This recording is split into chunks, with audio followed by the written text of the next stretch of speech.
Friends, आज झटपट cook के किचन में बनने जा रहा है उठगन।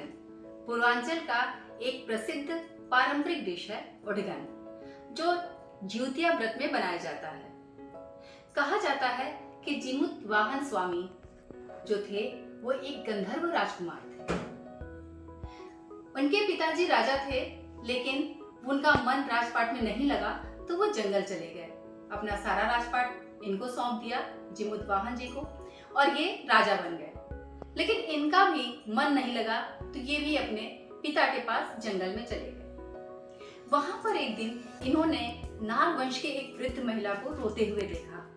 वो महिला लगभग 36 घंटे से बिना कुछ खाए, बिना जल ग्रहण किए रोती जा रही थी। इन्होंने उसके रोने का कारण पूछा, तब उसने बताया कि गरुड़ पक्षी ने रोज एक नाग को स्वतः अपने आप को समर्पित करने के लिए बोला है।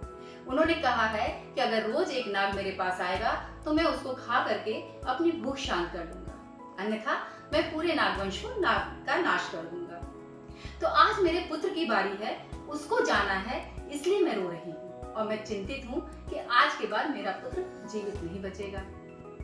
जीमूत वाहन स्वामी ने कहा कि आपके पुत्र को कुछ नहीं होगा, आप अपने पुत्र को गरुड़ पक्षी के पास मत भेजिएगा। उसके आश्वासन पे उन्होंने अपने पुत्र को वहां नहीं भेजा, यानी नाग को नहीं भेजा। जीमूत वाहन स्वामी स्वयं चले गए और वहां पर वो लाल वस्त्र ओढ़ करके लेट गए। गरुड़ ने उनको नाग समझ करके अपने पंजे में दबाया और वो लेकर के उड़ गए। उनके पंजे से जब इनको चोट लगी, घाव हुआ, तो ये कराहने लगे। इनकी कराह की आवाज सुन करके उनको समझ में आ गया कि ये नाग नहीं है। उन्होंने उनको एक पर्वत पर उतारा तो देखा कि वहां जीमूत वाहन स्वामी थे। तो उन्होंने उनसे जब कारण पूछा कि आप कैसे, तो उन्होंने सारी कहानी बता दी और कहा कि तुम मुझे खा लो, उस नाग को छोड़ दो।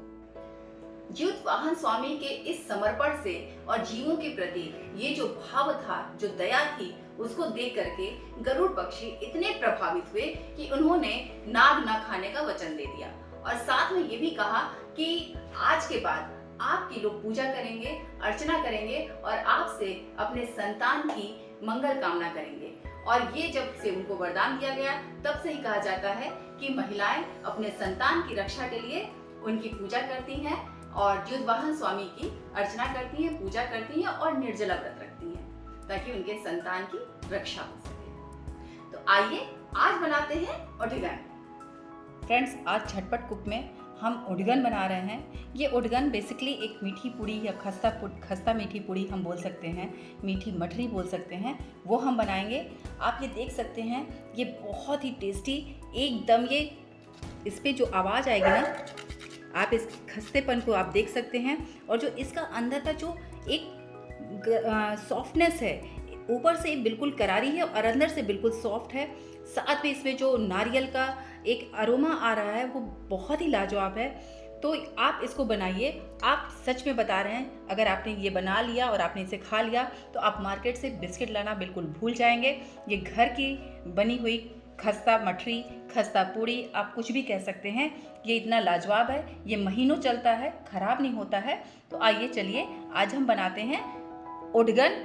वैसे तो उठगन कई चीज़ों से बनाया जाता है, कई तरीके से बनाया जाता है। लोग अलग अलग चीज़ें यूज़ करते हैं, कोई गुड़ से बनाता है, कोई चीनी से बनाता है। हम यहाँ पर चीनी से ही बना रहे हैं। हमने यहाँ पर नॉर्मल आटा लिया है, साथ में हमने ये लगभग 2 या 2.5 कप आटा होगा। अभी हमने 1 कप लिया है, हम और ऐड करेंगे।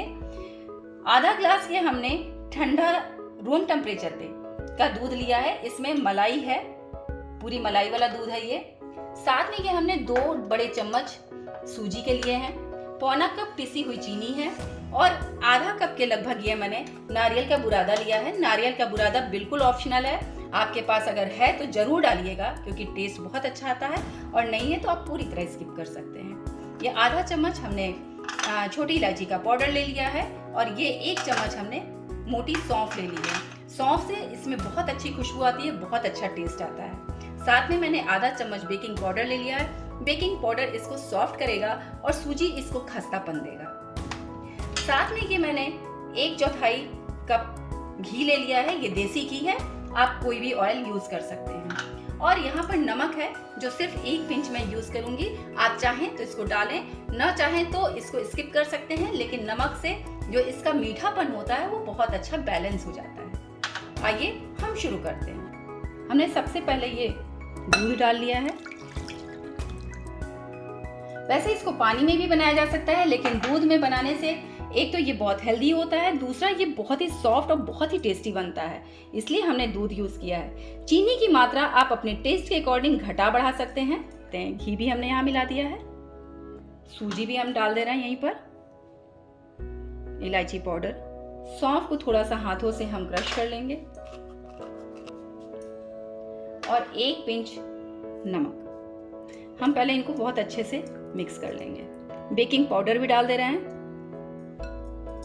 एक बार फिर से इसको मिक्स कर लेंगे अच्छे से। अब हम आटा डाल दे रहे हैं। आटा हम थोड़ा थोड़ा करके डालेंगे, मिक्स करते जाएंगे, थोड़ा थोड़ा करके मिलाते जाएंगे।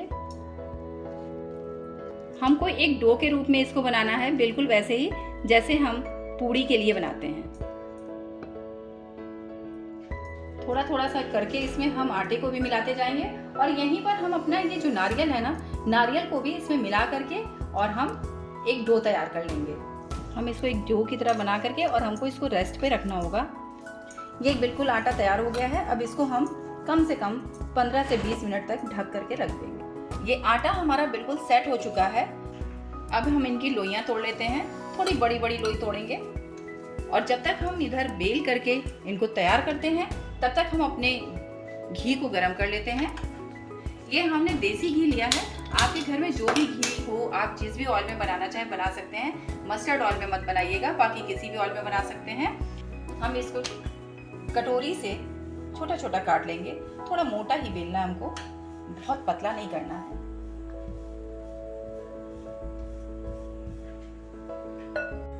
अब इस कटोरी से हम काट लेंगे ताकि ये एकदम गोल गोल आकार में आ जाएंगी। अब आप इसकी थिकनेस देख सकते हैं, हमने बहुत पतला नहीं किया और ना ही बहुत मोटा रखा है। हमने ये नॉर्मल एकदम रखा हुआ है इसको, बस इसी साइज में आपको करना है, इतनी मोटाई का आपको बेलना है। हम ऐसे ही और काट लेते हैं। ये बहुत ही आसानी से बन जाता है। आप इसको बिना काटे भी वैसे भी बेल करके बना सकते हैं। इनको थोड़ा सा हम फोक की सहायता से इनमें थोड़ा सा हम छेद कर लेंगे। हमको इनको फुलाना नहीं है, अगर ये फूल जाएंगे तो बहुत ही नरम से हो जाएंगे और हमको इनको हल्का सा खस्तापन में रखना है, करारा रखना है। अब ये हमारे बिल्कुल तैयार हैं, बेल करके हमने तैयार कर लिया। पहले हम इनको थोड़ा सा तल लेते हैं। एक्चुअली ये हमें घी बहुत ज़्यादा नहीं गर्म करना है, हमें बहुत इसको मीडियम ही आंच पे सेकना है, नहीं तो ऊपर से ये बहुत जलने लगेगा और अंदर कच्चा रह जाएगा। तो हमको बहुत ही मीडियम आंच पे इसको सेकना है और हमने घी को बिल्कुल स्लो कर रखा है। इनके ऊपर ऐसे हम तेल डाल सकते हैं। फ्रेंड्स, हमारी जो परंपराएं हैं वो इतनी महान हैं कि हमेशा ही हमारे यहाँ नारी शक्ति की पूजा होती है। नारी को एक देवी का रूप माना जाता है और ये हकीकत है कि सारे व्रत नारियां ही रखती हैं, औरतें ही रखती हैं। इसके पीछे भी रीज़न है।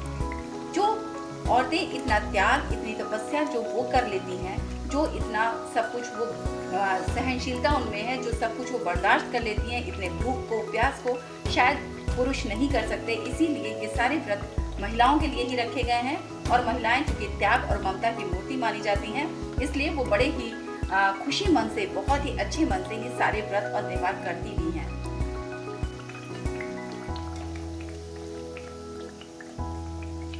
ये भी लगभग सब हो गए हैं, तो हम इनको निकाल लेते हैं।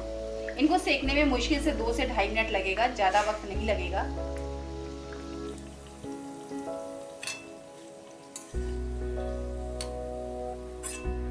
तो आइए हम इसकी प्लेटिंग कर लेते हैं।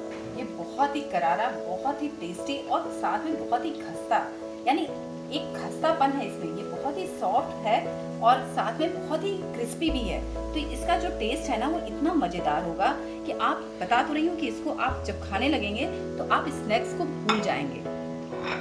अब ये आपका उड़गन खस्ता पूड़ी आप कह सकते हैं, इसको मीठी पूड़ी कह सकते हैं, आप इसको बिस्किट पूड़ी कह सकते हैं, कुछ भी आप नाम दे सकते हैं। ये तैयार है।